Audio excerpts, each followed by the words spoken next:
So a few weeks ago, we did a story from an OP. It ended up being like a 4-part series because their story was so long and so well written.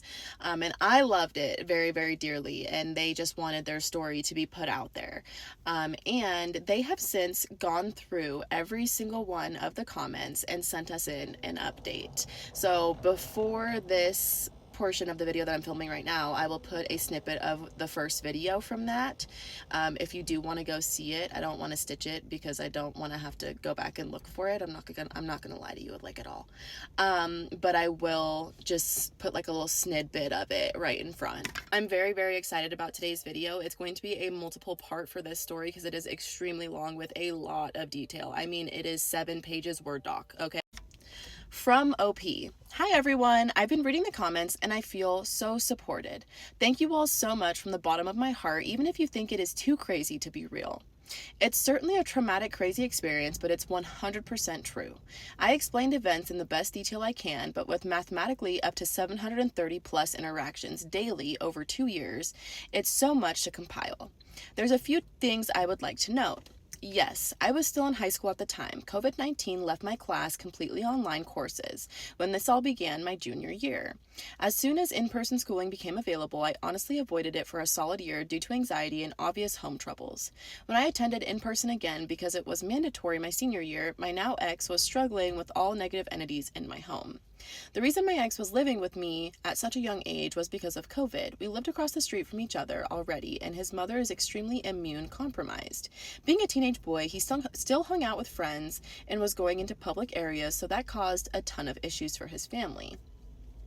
My ex was only supposed to stay with me and my family for 1 week, then it turned into 2, then a month, then 6 months. Before we knew it, he was just living full time there.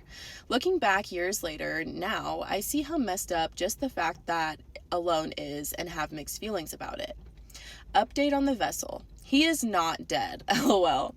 Last few interactions triggered neighbors calling police. We were both taken to mental wards, of course, and I got released from them same day while he was held there for 22.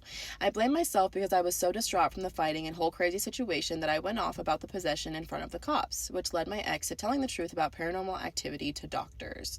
You know how that goes. After being released from the ward, I heard he received a ritual from a local native group that stopped the possessions. I haven't spoken to him since. His mother put a communicative cease and desist on me again because they thought it was a domestic abuse situation, so I cannot contact him legally. All for the best, unfortunately. If anyone's rooting for us, best not. I could not bring myself to look my ex as my love anymore. It may not have been him, but it was his eyes I looked into and his hands that hurt me. He wanted to continue a relationship in secret and hide it from his parents, but I couldn't live like that anymore. You all may hate me for this, but it's what happened. A coworker at my job late senior year noticed the scars from these experiences. He noticed the way I flinched when something fell on the ground next to me. He questioned my situation, but I didn't say anything. He picked up that it was an abusive boyfriend situation, but he has zero clue how complicated it was. I had been loving the same body who was abusing me for 2 out of 3 years together. I was desperate not to be alone, as well as to feel what I felt to be with someone who wouldn't hurt me. He flirted with me. I didn't confide in him emotionally, but in other ways. My ex was still contacting me, trying to figure out a relationship, but I knew it would only cause more trouble. I was too scared of what would happen to my ex and to me if I attempted to end the actual relationship. I needed him to hate me. Being with someone else seemed like the only way to officially end things with my ex to get out of each other's lives. When my ex found out, entities took over immediately and began rampaging. That was the day we were both sent to the ward. That is the last day I ran for my life and escaped gruesome torture that almost resulted in death. So not a pretty ending. I never saw it ending well, but I had no idea how hellish it would become.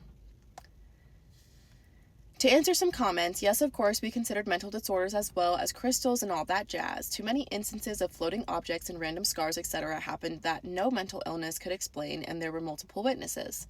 Also, the mental ward said he was normal and just kept him because of the depression this created in our lives. We only began buying crystals in an attempt to help/stop the possessions from occurring. Grids and everything, yet it had no effect. Unfortunate truths were revealed to me from certain entities about the usage of crystals, but I can save that for the book as I don't need to uproot anyone's beliefs.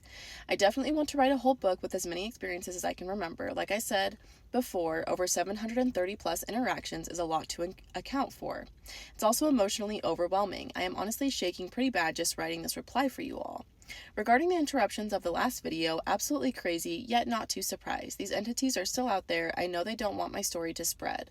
It's insane to me that our reader's phone heated up and that noise just kept getting louder. Thank you so much for listening, and I hope to bring you all more to fill in the gaps that you are all curious about. Okay, well, that was a lot. Let's start from the beginning. We'll start from the beginning.